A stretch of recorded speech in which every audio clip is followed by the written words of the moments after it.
Hello नमस्कार दोस्तों। तो आज अपनी सेशन में बात करेंगे राजस्थान के इतिहास विषय को लेकर। अपनी रेगुलर जो क्लासेस चल रही है वो राजस्थान के इतिहास विषय को लेकर चल रही है एक क्लास, तो दूसरी अपनी राजस्थान की कला एवं संस्कृति को लेकर चल रही है। तो वहीं राजस्थान के भूगोल विषय का भी अपन क्या कर रहे हैं, अध्ययन कर रहे हैं।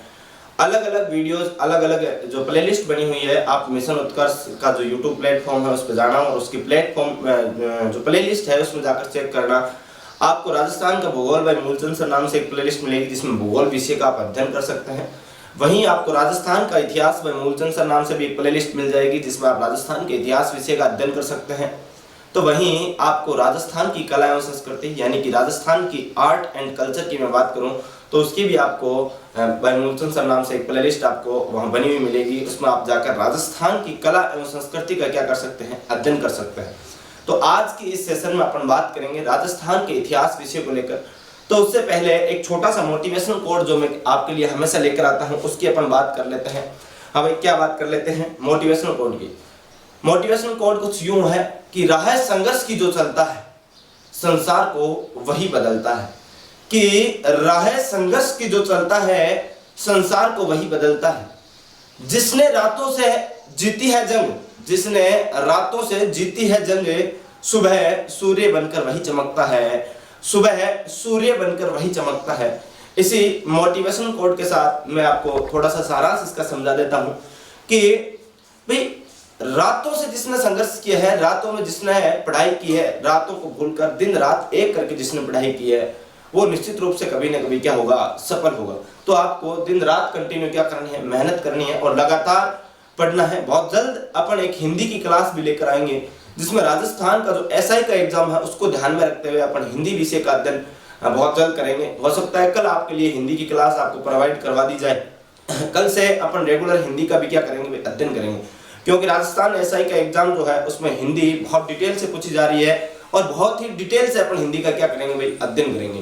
तो अपन शुरुआत करते हैं भाई। तो सबसे पहले मैं मूलचंद प्रजापति आपका इस हमारे YouTube प्लेटफॉर्म मिशन उत्कर्ष पे आप सभी का एक बार पुनः हार्दिक स्वागत, हार्दिक अभिनंदन करता हूं। इसी के साथ अपन बात करेंगे राजस्थान के इतिहास विषय को लेकर। और राजस्थान के इतिहास विषय में अपना जो टॉपिक चल रहा था वो राजस्थान का प्राचीनतम इतिहास को लेकर टॉपिक चल रहा था। और इस राजस्थान के प्राचीनतम इतिहास में अपन बात कर रहे थे राजस्थान के इतिहास को जानने के जो प्रमुख स्रोत है उनमें अपन ने बात कर ली थी कंप्लीटली। राजस्थान के शिलालेख, अभिलेख, स्तंभ लेख, लेख वगैरह जितने भी थे उनके बात कर ली। फिर अपन ने राजस्थान के प्रमुख सिक्के, मर्दभांड, इनकी बात कर ली।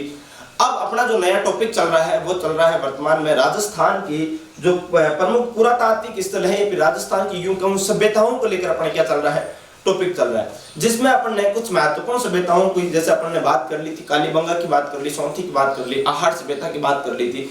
इस प्रकार कुछ बहुत ही महत्वपूर्ण जितनी भी सभ्यताएं थी उनकी अपन ने क्या कर ली, बात कर ली थी। आज अपन इस सेशन में बात करेंगे राजस्थान की एक और ही बेहद महत्वपूर्ण है, हाँ भाई क्या है, सभ्यता है बालातल सभ्यता। इसको लेकर चर्चा करेंगे, फिर धौलीमगरा की ओर बढ़ेंगे। यानी कि आज अपन बहुत महत्वपूर्ण कुछ सभ्यता स्थलों की क्या करेंगे, बात करेंगे। फिर अपन बागोर सभ्यता की भी आज बातें करेंगे। तो आप बात करते हैं बालातल सभ्यता की ओर बात करते हैं। बालातल सभ्यता की सबसे पहले मैं बात करूं भाई ये है कहां। तो बालातल सभ्यता है भाई कहां पर है, वल्लभनगर। हाँ भाई कहां पर है, वल्लभनगर। और ये वल्लभनगर कहां पड़ता है, तो वल्लभनगर तो उदयपुर में पड़ता है। हाँ भाई कहां पड़ता है, वल्लभनगर पड़ता है कहां पर, उदयपुर में पड़ता है। अगली बात करूं भाई, सबसे पहले अगर सभ्यता है तो किसी नदी नाले के किनारे होगी, तो कौन सी नदी के किनारे है, उस नदी के किनारे की बात करूं भाई, नदी कौन सी है, यहाँ पर कौन सी नदी लगती है। तो यहाँ पर जो नदी लगती है वो आप सभी को पता होना चाहिए भाई कौन सी नदी लगती है। तो यहाँ पर जो नदी लगती है बेड़च नदी लगती है। हमें कौन सी नदी, बेड़च नदी लगती है। हमें कौन सी नदी लगती है, बेड़च नदी लगती है। यहाँ बेड़च नदी के किनारे कौन सी सभ्यता स्थित है, बालातल सभ्यता स्थित है। और कहां पर, वल्लभनगर। और जो जिला लगता है राजस्थान का वो कौन सा लगता है, उदयपुर जिला लगता है।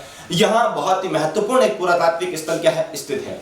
इसकी बात करूं सबसे पहले भी दो तीन चीजें आप याद रख लेना। एक तो क्या रखना याद, खोज याद रखना भाई। इस सभ्यता की खोज किसने की, तो इसकी खोज करने वाला जो व्यक्ति था वो था वी.एन. मिश्र। और कब की थी, 1963 ईस्वी में। हाँ भाई कब की, 1963 ईस्वी में किसने की थी, वी.एन. मिश्र ने इसकी क्या की थी, खोज की थी। हाँ भाई बालाथल सभ्यता की वी.एन. मिश्र द्वारा 1963 ईस्वी में क्या की जाती है, खोज की जाती है। अब खोज के बाद अगली चीज आपको याद रखनी होती है उत्खनन।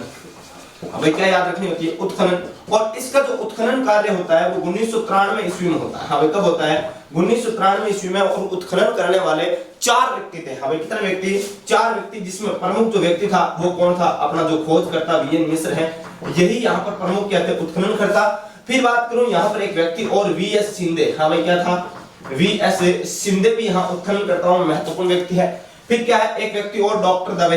हाँ भाई, क्या? डॉक्टर दवे या फिर दवे आप कह सकते हो। एक व्यक्ति और है ललित पांडे। हाँ भाई, क्या नाम है? ललित पांडे। यानी कि 4 व्यक्ति उत्खनन में क्या है? महत्वपूर्ण है। वीएन मिश्र, वीएस शिंदे और डॉक्टर दवे और ललित पांडे। 4 व्यक्तियों ने यहाँ उत्खनन का क्या किया है? महत्वपूर्ण रूप से क्या किया? कार्य किया है। अगली एक और बात आप याद रखना, बहुत ही शानदार बात, कि ये जो सभ्यता है वो ताम्र पाषाणकालीन। हाँ भाई, कब की? ताम्र पाषाणकालीन, ताम्र पाषाणकालीन पुरातात्विक स्तर है। हाँ भाई, क्या है? पुरातात्विक स्तर, पुरातात्विक स्तर है। यानी ये जो सभ्यता है ये ताम्र पाषाण काल की, यानी ताम्र पाषाण काल का मतलब बात करूं, जब मैंने सभ्यता टॉपिक शुरू किया था तब मैंने बताया था पाषाण काल क्या होता है, ताम्र काल क्या होता है, और अपन ने और भी बात की, भाई लोहा युगीन की भी बात की थी, वहीं कांस्य युगीन की अपन ने बात की थी।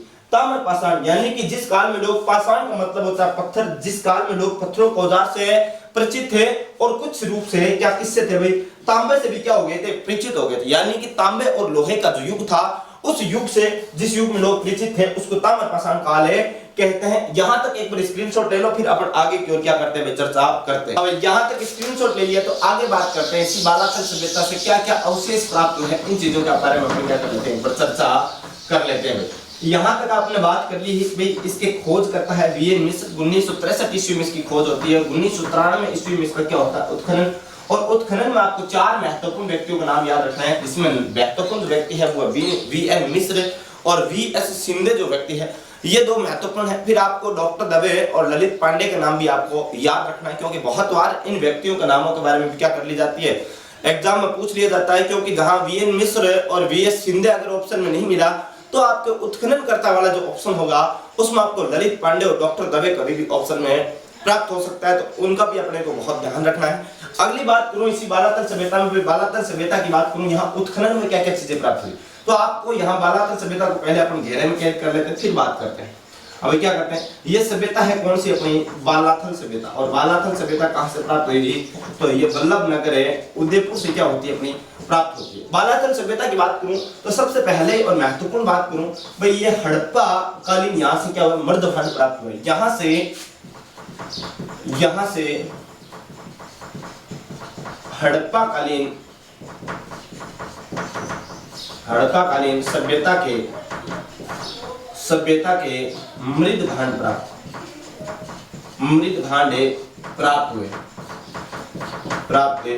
यानी कि मैं बात करूं भाई, यहां से जो हड़प्पा सभ्यता है, जैसे अपन सिंधु सभ्यता की बात करते हैं, वहां से जैसे मृदभांड प्राप्त हुए हैं, वैसे ही मृदभांड कहां से प्राप्त हुए हैं? बालाथल सभ्यता से प्राप्त हुए। तो अपन कह सकते हैं हड़प्पा कालीन या फिर हड़प्पा कालीन के मृदभांड कहां से प्राप्त हुए? तो बालाथल सभ्यता से प्राप्त हुए।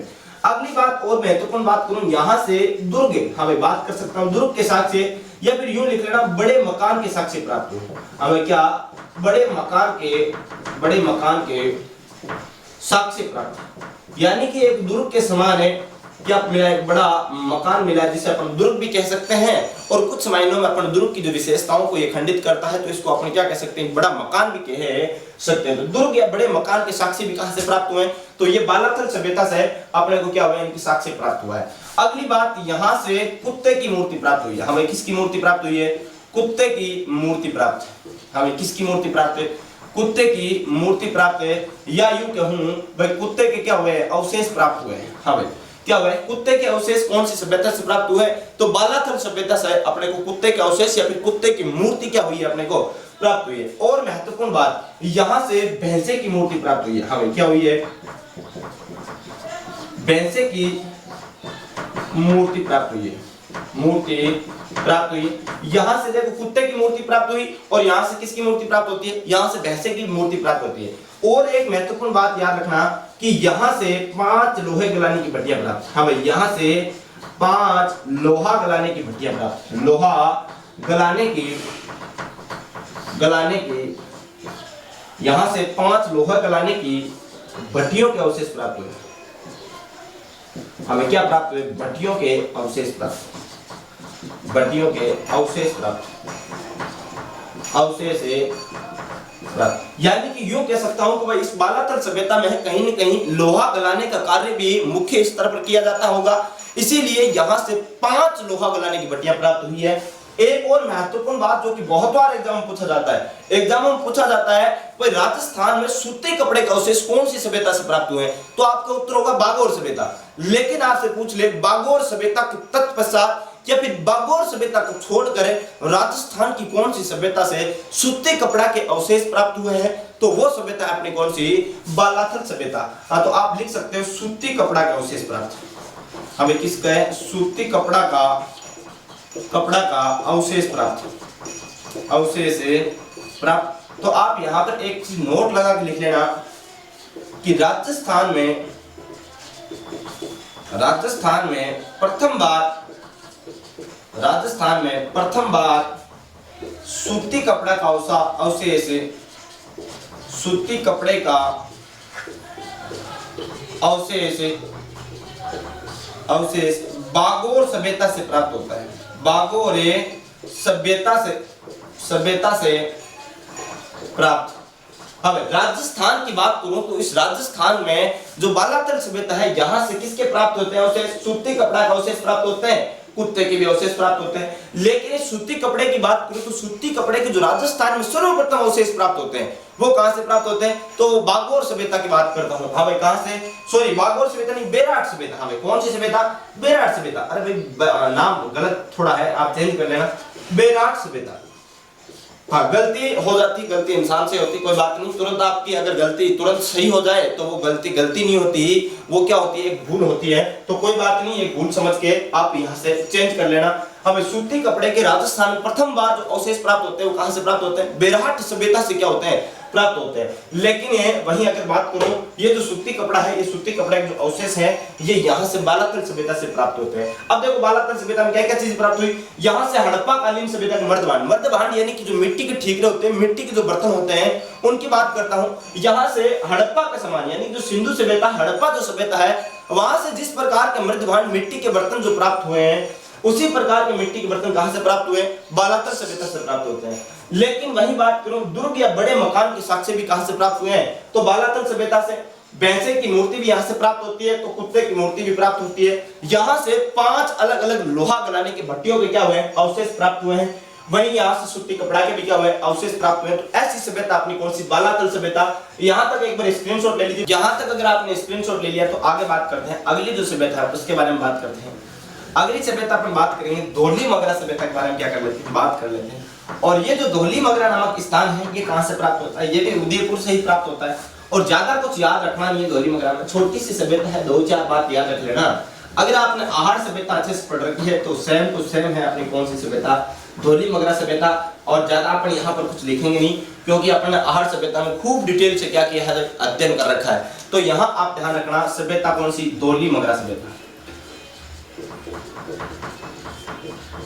अब कौन सी सभ्यता, धौली मगरा सभ्यता, धौली मगरा सभ्यता। और इस धौली मगरा सभ्यता की मैं बात करूं तो ये प्राप्त कहां से होती है, पहली बात तो ये प्राप्त होती है मावली से। हमें कहां से प्राप्त होती है, मावली से। और मावली तो कहां पड़ता है, मावली तो पड़ता है अपना जिला लगता है कौन सा, यहाँ पर उदयपुर। हमें मावली उदयपुर से एक सभ्यता प्राप्त होती है और इस सभ्यता का नाम है क्या, धौली मगरा सभ्यता। इस धौली मगरा सभ्यता की बात करूं तो यहाँ से जो उत्खनन का कार्य है, यानी कि यहाँ से उत्खनन में कौन कौन सी चीजें प्राप्त होती है, तो उनकी मैं एक बार बात करूं तो भाई यहाँ उत्खनन में क्या क्या प्राप्त हुआ। उत्खनन से पहले मैं बात कर लेता हूँ यहाँ पर उत्खनन किया किसने था। हाँ भाई, क्या उत्खनन किसने किया, सबसे पहले बात तो यही है। हमें उत्खनन का कार्य किसने किया, तो उत्खनन करने वाला यह व्यक्ति था। 2010 की बात करूं, 2010 ईस्वी में यहाँ पर उत्खनन होता है और ये जो व्यक्ति था ये था ललित पांडे। हमें प्रोफेसर ललित पांडे, प्रोफेसर है ललित पांडे साहब। ललित पांडे ने यहाँ पर सबसे पहले क्या किया था भाई, उत्खनन का क्या किया, कार्य किया। अब इस उत्खनन के कार्य में यहाँ से प्राप्त क्या होता है, तो आपको एक लाइन याद रखनी है, क्या, यहाँ से आहार सभ्यता के समान, यहाँ से आहार सभ्यता के समान, सभ्यता के समान अवशेष प्राप्त, अवशेष प्राप्त, यानी कि यहां से आहड़ सभ्यता के समान ही क्या प्राप्त होते हैं, अवशेष प्राप्त होते हैं। अब आहड़ में क्या क्या मिला, जैसे आहड़ सभ्यता की मैं बात करूं तो वहां से आपको पता होगा 3 स्तर में खुदाई हुई थी, और लोहा युगीन के वहां से अवशेष मिले हैं, ताम्र युगीन के मिले हैं, वहीं पाषाण काल के भी वहां से क्या मिले, अवशेष मिले हैं। उसमें जो महत्वपूर्ण अवशेषों की अगर बात करूं तो आपको पता होगा एक ही घर से 6 चूल्हे प्राप्त हुए थे। वही अगर बात करूं जो गोरे हुए कोठे के भी अवशेष वहां से प्राप्त हुए थे। इसी प्रकार जो भी आहड़ सभ्यता से अवशेष प्राप्त होते हैं वो लगभग अवशेष कहां से प्राप्त होते हैं, इसी धौली मगरा नामक स्थान से प्राप्त होते हैं। भाई धौली मगरा से और आहड़ से अवशेष क्या प्राप्त हुए, समान प्राप्त हुए, और यहां से जो उत्खनन का कार्य किया वो प्रोफेसर ललित पांडे साहब ने किया। अब एक चीज आपको अलग याद रखनी पड़ेगी, हमें आहड़ के अवशेष तो प्राप्त होते ही होते हैं, इसके साथ ही कुछ अलग अवशेष क्या प्राप्त होते हैं। अलग अवशेष की बात करूं तो यहां से गेहूं, यहां से गेहूं व चावल के साक्ष्य प्राप्त होते हैं। यानी कि यहां से जो साक्ष्य प्राप्त हुए इनमें आहड़ सभ्यता के समान तो साक्ष्य प्राप्त होते ही होते हैं। उसके अलावा यहां से जो साक्ष्य प्राप्त होते हैं वो किस प्रकार के साक्ष्य प्राप्त होते हैं कि यहां से भाई गेहूं और चावल के भी साक्ष्य एक साथ 2 अलग-अलग अनाजों के यहां से क्या प्राप्त हुए हैं, साक्ष्य प्राप्त होते हैं। तो ऐसी अपनी सभ्यता है कौन सी, धौली मगरा सभ्यता। मावली उदयपुर से ये सभ्यता प्राप्त होती है। इसका उत्खनन कार्य 2010 में प्रोफेसर ललित पांडे जी के द्वारा किया जाता है। यहां से आहड़ सभ्यता के समान अवशेष प्राप्त, यहां से गेहूं और चावल के भी क्या प्राप्त, अवशेष प्राप्त। एक बार यहां स्क्रीनशॉट ले लीजिए, फिर आगे की बात करते हैं। यहां तक अगर आपने स्क्रीनशॉट ले लिया धौली मगरा सभ्यता का, तो अगली जो सभ्यता है उसकी बात करते हैं अपन, बागोर सभ्यता की। हाँ भाई, कहां किसकी बात करते हैं, बागोर सभ्यता की ओर अपन क्या करते हैं, रुख करते हैं, और बागोर सभ्यता को क्या करते हैं, विस्तार पूर्वक क्या कर लेते हैं, अध्ययन कर लेते हैं। यहां तक आपको अच्छे से समझ में आ चुका होगा, धौली मगरा सभ्यता में आहड़ के समान ही अवशेष प्राप्त होते हैं, और धौली मगरा जो सभ्यता है यहाँ से गेहूं और चावल के भी क्या प्राप्त होते हैं भाई, साक्ष्य प्राप्त होते हैं। अगली मैं बात करूं यहाँ पर है आपके सामने कौन सी सभ्यता की, बागोर सभ्यता की बात करता हूं। हाँ भाई, कौन सी सभ्यता की बात करूं, बागोर सभ्यता। अब इस बागोर सभ्यता की बात करूं तो बागोर सभ्यता सर्वप्रथम है कहां पर। महत्वपूर्ण बात तो यही होती है भाई ये बागोर सभ्यता कौन से जिले में स्थित है, तो वो जिला लगता है यहाँ पर भीलवाड़ा। हाँ भाई, कौन सा जिला लगता है, जिला लगता है यहाँ पर भीलवाड़ा। भीलवाड़ा जिले में स्थित है एक सभ्यता जिसका नाम है क्या, बागोर सभ्यता। और यहाँ पर जो नदी लगती है वो लगती है कोठारी नदी। हाँ भाई, कौन सी नदी, कोठारी नदी। यानी कि कोठारी नदी के किनारे, कौन सी नदी के किनारे, कोठारी नदी के किनारे स्थित है कौन सी सभ्यता, कोठारी नदी के किनारे स्थित है बागोर सभ्यता, जो कि जिला भीलवाड़ा में क्या है, स्थित है। यहां तक की बात अगर कर लें तो आगे बात करूं भाई ये जो सभ्यता है, इस सभ्यता का जो महत्वपूर्ण बात ये होती है भाई उत्खनन कार्य किसने किया। यानी उत्खनन कार्य की बात करूं तो यहां पर आप लिख सकते हो उत्खनन। हाँ भाई, क्या उत्खनन, उत्खनन कार्य यहाँ पर जो व्यक्ति था करने वाला उसका नाम था भाई क्या, वी.एन. मिश्र। हाँ भाई, क्या नाम है, वी.एन. मिश्र।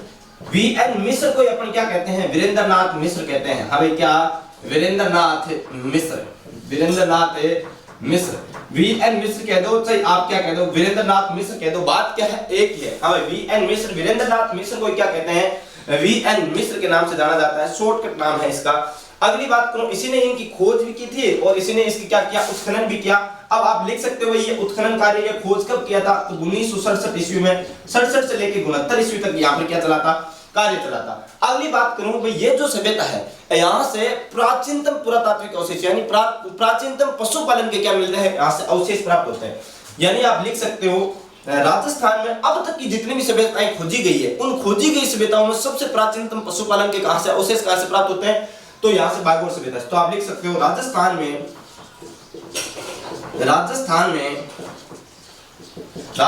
सबसे प्राचीनतम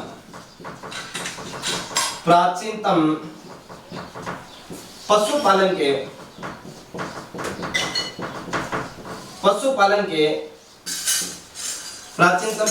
के अवशेष प्राप्त।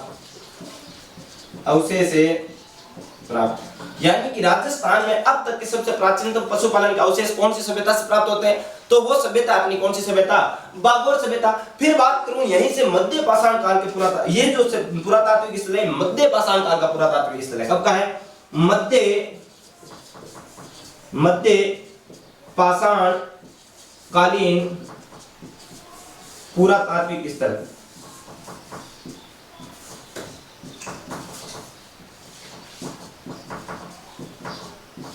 कब का है? मध्य पाषाण कालीन पुरातात्विक स्थल। मध्य पाषाण कालीन का मतलब क्या होता है? जब मैंने बताया था आपको पाषाण काल, ताम्र पाषाण काल, अबे ताम्र युगीन, कांस्य युगीन या लोहा युगीन की जब मैंने बात की थी आपके सामने, तब मैंने बताया था एक काल था पाषाण काल। हमें कौन सा काल? पाषाण काल। और इस पाषाण काल की बात करूं तो पाषाण काल को अपन ने 3 हिस्सों में डिवाइड किया था। भाई पाषाण काल, एक तो प्राचीनतम पाषाण काल, फिर मध्य और फिर आधुनिक, यानी कि प्राचीन, फिर मध्य और फिर मैंने बात की थी क्या? आधुनिक। यानी 3 चीजों की अपन ने बात की थी। अब यानी कि जो पाषाण काल यानी कि वह काल है जिसमें पत्थरों के क्या हुआ करते थे? औजार हुआ करते थे। भाई किसके औजार? पत्थरों के औजार। अब जिस काल में लोग पत्थरों के औजारों से परिचित थे, अन्य धातु से परिचित नहीं थे, जिस काल में जो औजार चलते थे वो औजार किसके चलते? पत्थरों के चलते। क्या कहलाया? पाषाण काल। और इस पाषाण काल का प्राचीनतम काल और फिर कौन सा काल? मध्य काल। यानी कि इस मध्य पाषाण काल का है कौन सा सभ्यता स्थल है? बागोर सभ्यता स्थल है। हाँ भाई, कौन सा सभ्यता स्थल है? बागोर सभ्यता स्थल। यहां तक एक बार आप स्क्रीनशॉट ले लो, फिर अपन आगे की ओर क्या करते हैं? चर्चा करते हैं। अब यहां तक स्क्रीनशॉट ले लिया तो आगे इसी बागोर सभ्यता की बात करते हैं। कुछ और यहां पर है, उत्खनन में जो चीजें प्राप्त होती है उनकी बात करते हैं, या फिर इसको और किस नाम से जाना जाता है उनके बारे में बात करते हैं। खोज या फिर उत्खनन है वीएन मिश्र ने 1967 से 68-69 में किया था। और यह जो है कोठारी नदी के किनारे है बागोर में, और बागोर पड़ता है भीलवाड़ा में। और ये मध्य पाषाण कालीन क्या है? पुरातात्विक क्या है? अपना स्थल है। यहां तक अपन ने बात कर ली है इस बागोर सभ्यता की। अगली बात करूं इस सभ्यता को, हाँ इस सभ्यता को आदि में संग्रहालय कहा जाता है। अब इस पुरातात्विक स्थल को पुरातात्विक स्थल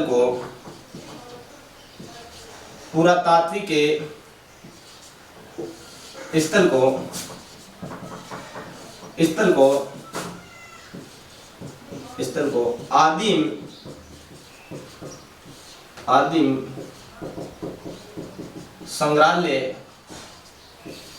संग्रहालय स्थल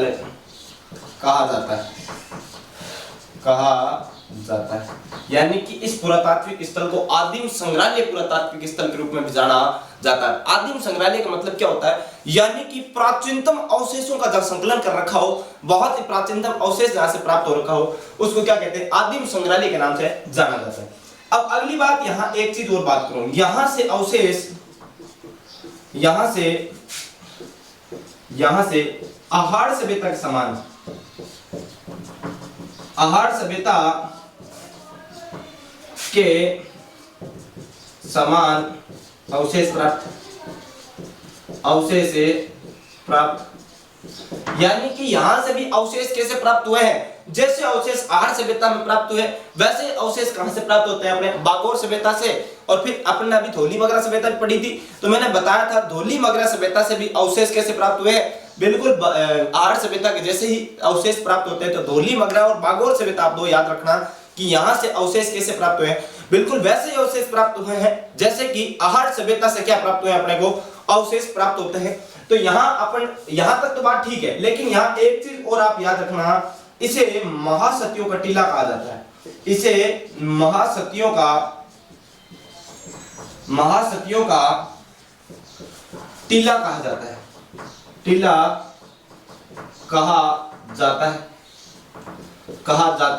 यानी कि सभ्यता स्थल को क्या कहा जाता है? महासतियों का टीला कहा जाता है। अब महासतियों का टीला की बात तो हो गई, ठीक है। महासतियों का टीला किसको कहा जाता है? बागोर को कहा जाता है। लेकिन आपसे पूछ ले, कभी नोट लगा के यहां लिख लेना, महासतियों की छतरी कहां स्थित है?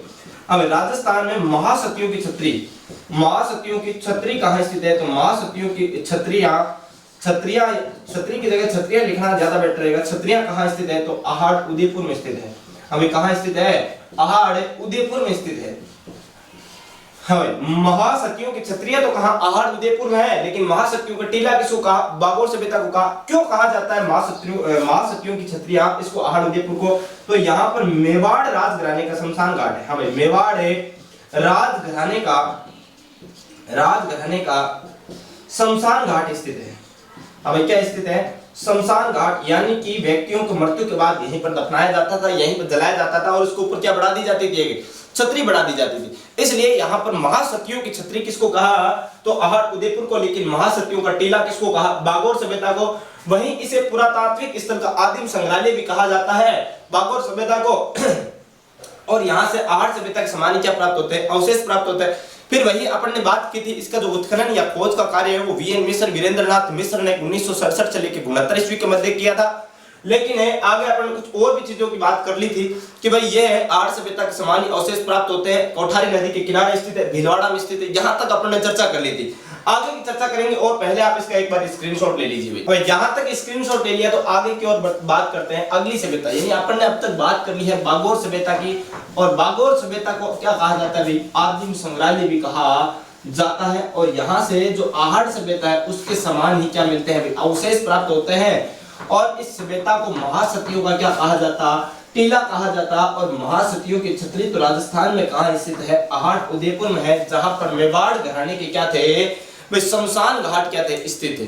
आगे की ओर चर्चा करूं तो अगली जो है अपनी सभ्यता वो है ओजियान सभ्यता। हाँ भाई, कौन सी, ओजियान सभ्यता, ओजियान या ओजियाना सभ्यता, ओजियाना सभ्यता। इस ओजियाना सभ्यता की मैं बात करूं तो ये जो ओजियाना सभ्यता है ये कहां पर पड़ती है, तो ये ओजियाना सभ्यता राजस्थान का जिला भीलवाड़ा लगता है। यहाँ पर कौन सा जिला लगता है, हमें जिला लगता है कौन सा, भीलवाड़ा। भीलवाड़ा जिले में स्थित है एक सभ्यता, छोटी सी सभ्यता है ओजियाना सभ्यता। और ये जो ओजियाना सभ्यता है ये राजस्थान में कौन सी नदी के तट पर स्थित है, तो ये है खारी नदी के तट पर स्थित। हाँ भाई, कौन सी नदी के, खारी नदी के तट पर स्थित है। हाँ भाई, कौन सी नदी के, तो खारी नदी के तट पर स्थित है कौन सी सभ्यता, राजस्थान की एक छोटी सी सभ्यता जिसका नाम है ओजियाना सभ्यता, जो कि जिला भीलवाड़ा और खारी नदी के तट पर क्या है, स्थित है। अब इस सभ्यता की बात करूं तो यहाँ इस सभ्यता से भाई महत्वपूर्ण बात क्या है, इस ओजियाना सभ्यता में ऐसी कौन सी खास विशेषता है जो कि अपने को याद रखनी जरूरी है। तो पहली बात तो उत्खनन याद रखेंगे, उत्खनन के बाद यहाँ से अवशेष क्या प्राप्त होते हैं उनकी बात करेंगे। तो उत्खनन की बात करूं, उत्खनन या खोज एक ही बात है, उत्खनन है, हमें एक बात तो नहीं है, लेकिन यहाँ पर उत्खनन और खोज क्या है, एक ही व्यक्ति के द्वारा की गई है, एक ही संस्थान द्वारा की गई है।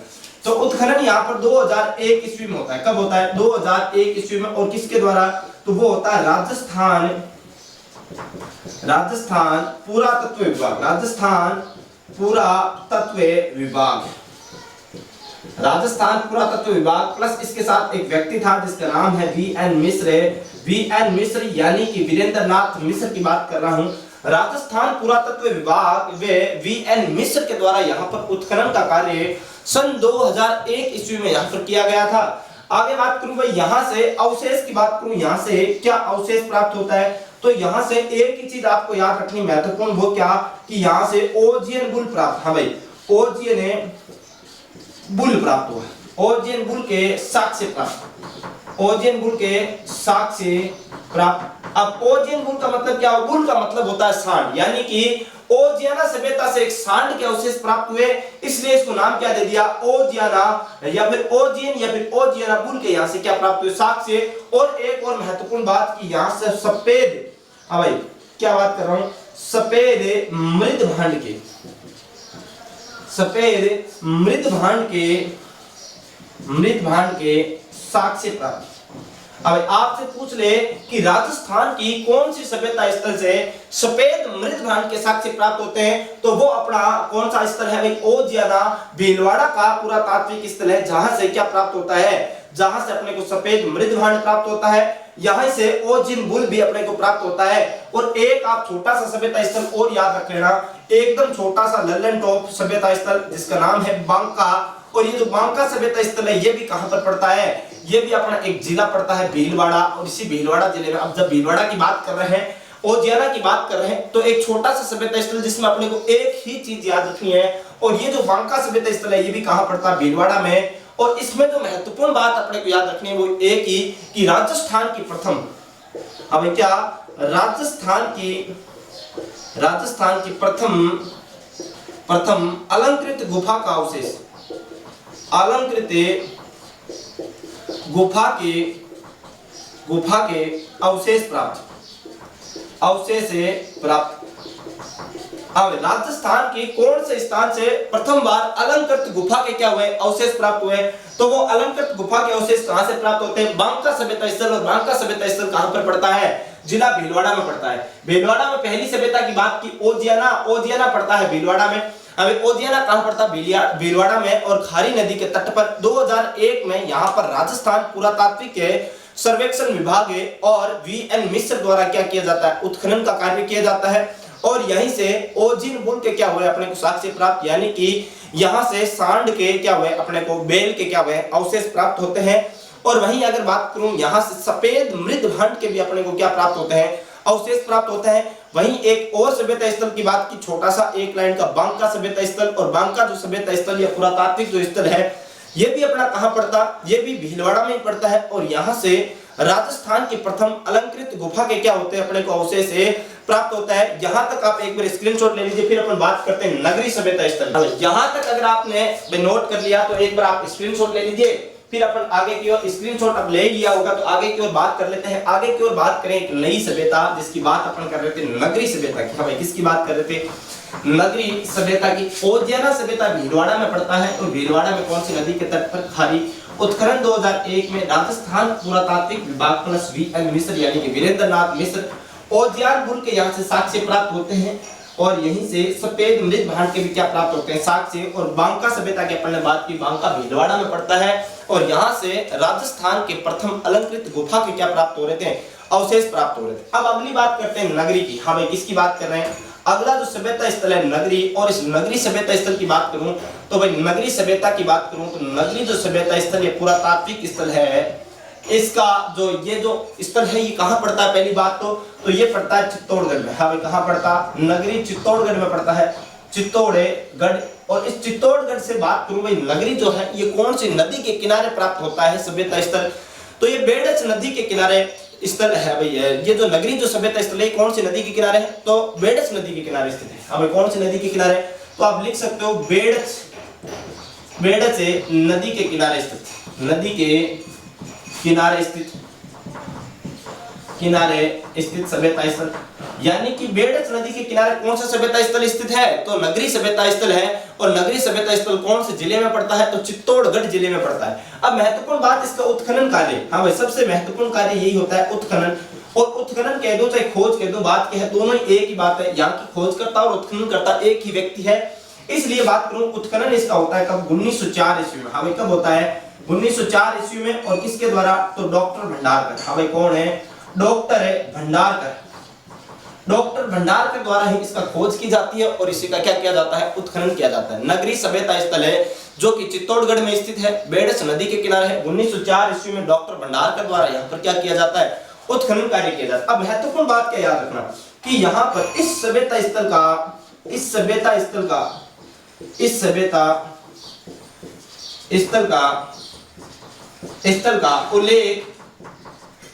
उल्लेख पाणिनि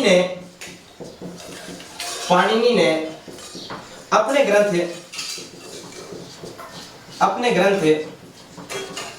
अष्टाध्यायी में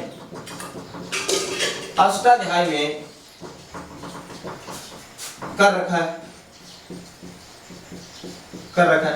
अब क्या एक व्यक्ति हुए बहुत बड़े इतिहासकार पाणिनि, और पाणिनि का जो ग्रंथ है वो है अष्टाध्यायी। और इस अष्टाध्यायी ग्रंथ में इस नगरी सभ्यता का क्या कर रखा है? उल्लेख कर रखा है कि भाई ये नगरी सभ्यता कहां स्थित है? चित्तौड़गढ़ में स्थित है। अब इसमें उल्लेख किस प्रकार कर रखा है कि सीवी जनपद की राजधानी। हाँ भाई क्या?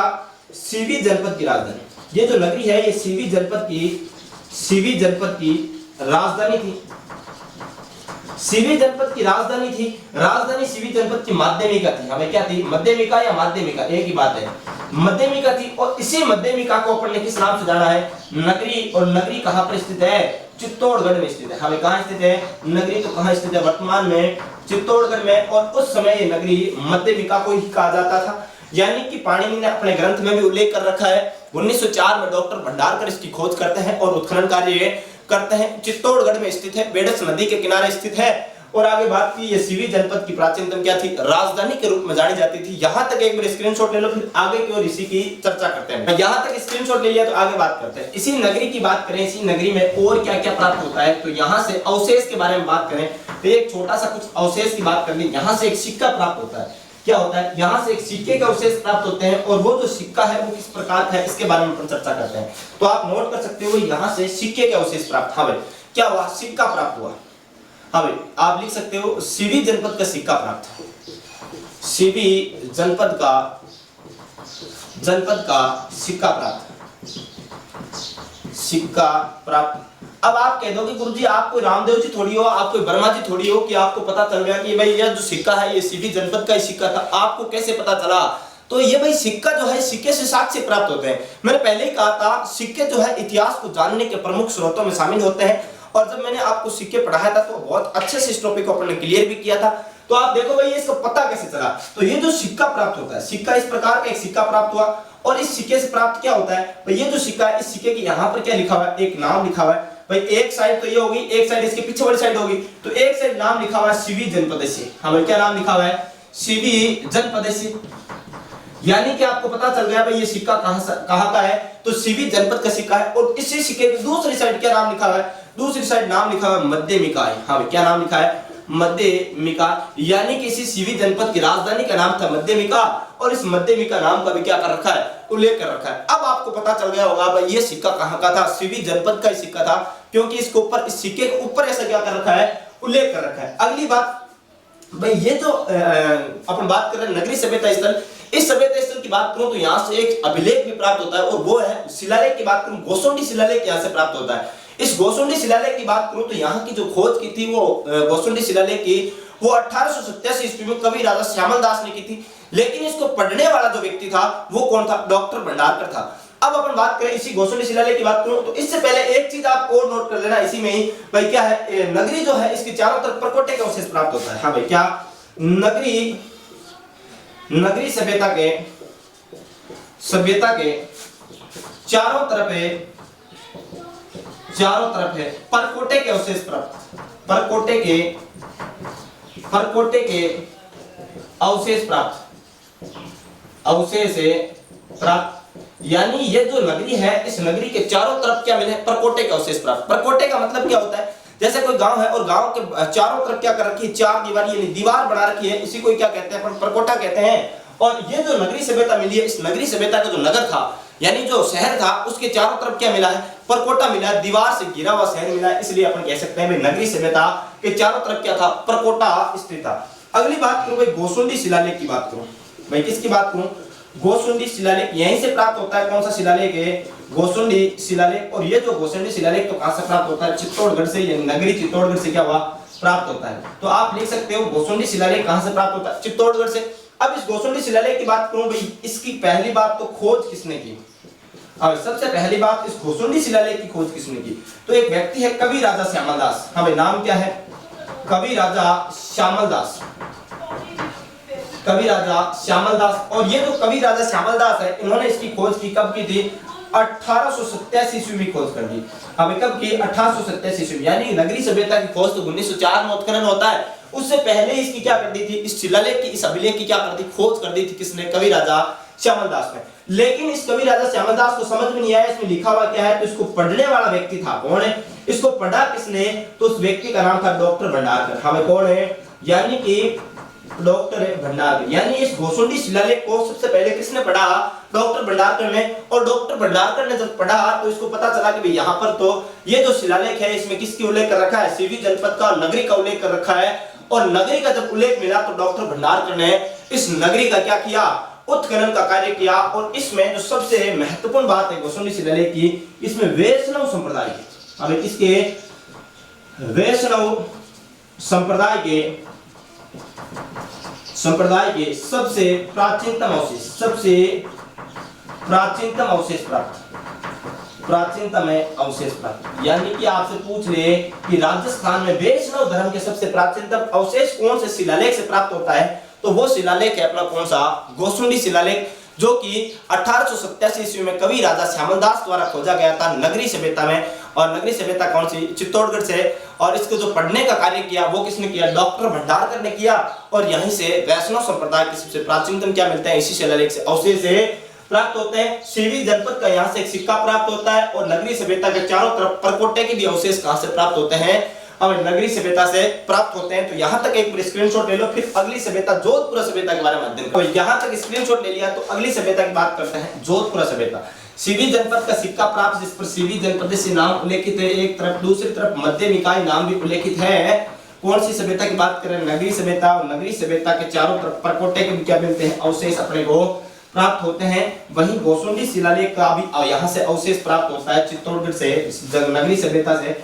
1887 ईस्वी में कवि राजा श्यामलदास ने इस गोसुंडी शिलालेख का क्या किया? खोज की। और डॉक्टर भंडारकर ने इसको पढ़कर बताया कि भाई इसमें लिखा क्या है। और यहीं से वैष्णव संप्रदाय के सबसे प्राचीनतम क्या मिले हैं? अवशेष। इसी जानकारी मिलती है वैष्णव संप्रदाय की सबसे प्राचीनतम कौन से शिलालेख से? तो गोसुंडी शिलालेख से प्राप्त होती है। अगली सभ्यता अपनी, अगला जो सभ्यता स्थल है उसका नाम है जोधपुर सभ्यता। हमें क्या नाम है? जोधपुर। अब आप देखते होंगे जोधपुर नाम देखते ही आपका पहला ऑप्शन आपको एग्जाम में क्या मिलेगा? जोधपुर है। और आप क्या कर दोगे? टिक। जोधपुर सभ्यता स्थल तो कहां? जोधपुर में। लेकिन ऐसा नहीं है, आपका आंसर क्या हो जाएगा? गलत हो जाएगा। जोधपुर सभ्यता कहां स्थित है? जयपुर में स्थित। नाम की केवल जोधपुर सभ्यता है, लेकिन है कहां पर है? तो है तो जयपुर में। हाँ भाई, जिला जयपुर में स्थित है कौन सी सभ्यता? जोधपुरा सभ्यता। अब बात करूं भाई ये कौन सी नदी के तट पर स्थित है? तो जोधपुरा सभ्यता सापी नदी के तट पर स्थित है। अब सापी नदी या फिर इसी को अपन किस नाम से जानते हैं? सीता नदी के नाम से। तो सापी या सीता नदी के किनारे स्थित। हाँ भाई, किनारे स्थित इसी साबी नदी को अपन बात कहें किस नाम से जाना जाता है? तो सीता नदी के नाम से जाना जाता है। तो आप कह सकते हो भाई जोधपुर सभ्यता या तो साबी नदी के किनारे स्थित है या फिर सीता नदी के किनारे स्थित है। दोनों ही क्या है? एक ही बात है, एक ही नदी के नाम है। तो कोई दिक्कत वाली बात नहीं, क्योंकि भाई इस प्रकार साबी नदी आती है और साबी नदी के बाद इस प्रकार एक नदी आती है सीता, और दोनों जहां पर संगम स्थल होता है वहीं पर स्थित है कौन सी? जोधपुर सभ्यता। तो आप दोनों याद रख सकते हो, साबी या फिर सीता नदी के किनारे स्थित है कौन सा सभ्यता स्थल? जोधपुर सभ्यता स्थल, जो कि कहां स्थित है? जयपुर, जिला जयपुर में स्थित है। अब आगे बात करें भाई इस जोधपुर सभ्यता की बात करूं तो यहां से अवशेष क्या प्राप्त होता है? सबसे महत्वपूर्ण बात तो यही है भाई क्या जानकारी मिलती है यहां से। तो इसके पहली बात तो जानकारी, उससे पहले अपन बात करें उत्खनन की बात करते हैं। हमें इस सभ्यता स्थल का उत्खनन कार्य किसने किया? उत्खनन की बात करूं, उत्खनन और खोज दोनों एक साथ है, एक व्यक्ति ने यहाँ पर कार्य किया है। तो अपन बात करें 1972-73 ईस्वी की। कब की बात कर रहा हूं? 1972-73 ईस्वी की बात करूं, जिसको आप आर सी अग्रवाल के नाम से जानते हैं, यानी कि रतन चंद्र अग्रवाल। रतन चंद्र अग्रवाल या फिर आर सी अग्रवाल जिसको आप कहते हो, उसने यहाँ पर क्या किया? उत्खनन का कार्य किया है। और उत्खनन कार्य कब? जोधपुर सभ्यता का जयपुर में कब हुआ है? 1972 से लेकर 73 ईस्वी के मध्य। और कौन सी नदी के तट पर? साबी या सीता नदी के तट पर। शुंगकालीन और कुषाणकालीन इसको क्या कहा जाता है? पुरातात्विक स्थल है कहा जाता है। और यहाँ से 5 अलग अलग सभ्यताओं के क्या मिले भाई? अवशेष, सांस्कृतिक अवशेष भी प्राप्त हुए। तो आप लिख सकते हो हमें क्या महत्वपूर्ण बात पहले क्या कि भाई ये जो सभ्यता स्थल है यहाँ से 5 अलग अलग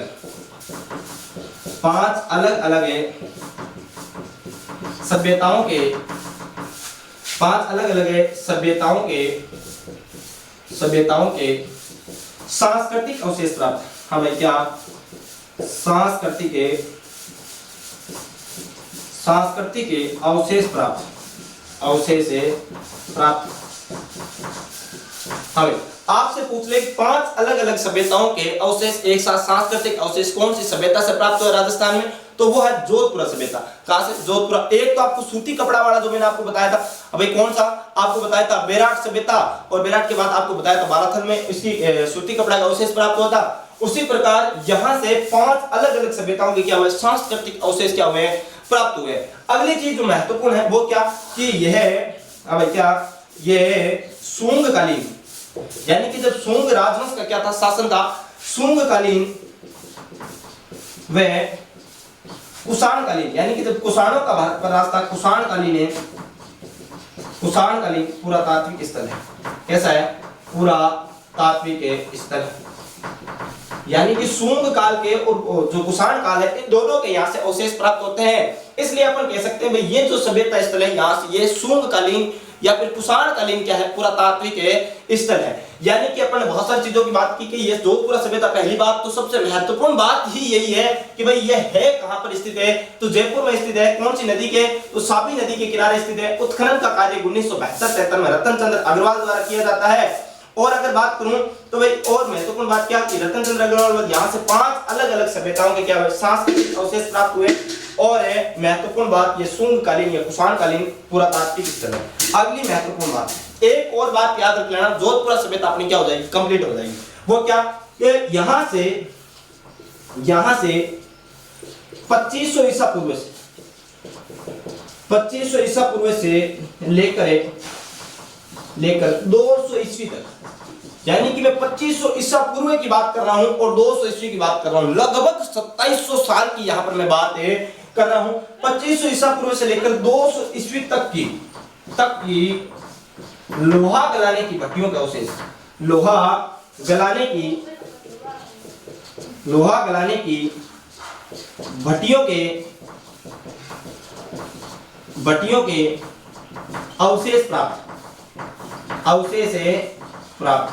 यानी कि राजस्थान का ऐसा कौन सा सभ्यता स्थल जिसमें 2500 ईसा पूर्व से लेकर 200 ईस्वी तक के लोहा गलाने की भट्टियों के क्या प्राप्त हुए हैं, अवशेष, तो वो है कौन सा, जोधपुरा सभ्यता स्थल, जो कि राजस्थान के जिला जयपुर में स्थित है। तो आज के लिए अपन इतने ही सभ्यता स्थलों की चर्चा करेंगे, बाकी जो सभ्यता स्थल है उनकी बात करेंगे कल। जैसे कल के जो क्लास रहेगी उसमें रहेगी गणेश्वर सभ्यता, अपनी सबसे महत्वपूर्ण टॉपिक रहेगा गणेश्वर सभ्यता को लेकर। फिर छोटी छोटी जो भी सभ्यता है उनका क्या करेंगे, अपन अध्ययन करेंगे। तो आज के लिए मैं यहीं पर इस क्लास को क्या दूंगा, विराम दूंगा। तो एक छोटी सी रिक्वेस्ट हमारी इस क्लास के बाद कि अगर आपको हमारा ये सेशन पसंद आ रहा है तो प्लीज लाइक करना कदापि ना भूलें, और अगर आप इस हमारा यूट्यूब प्लेटफॉर्म मिशन उत्कर्ष पर नए हैं तो प्लीज सब्सक्राइब करना कदापि ना भूलें। और अगर पसंद आया तो लाइक कीजिएगा, शेयर कीजिएगा, सब्सक्राइब कीजिएगा, और बगल में जो बेल आइकन का घंटा है उसको प्रेस करना कदापि ना भूलें। इसी के साथ मैं आज की इस क्लास को यहीं पर विराम देता हूं। नमस्कार, धन्यवाद।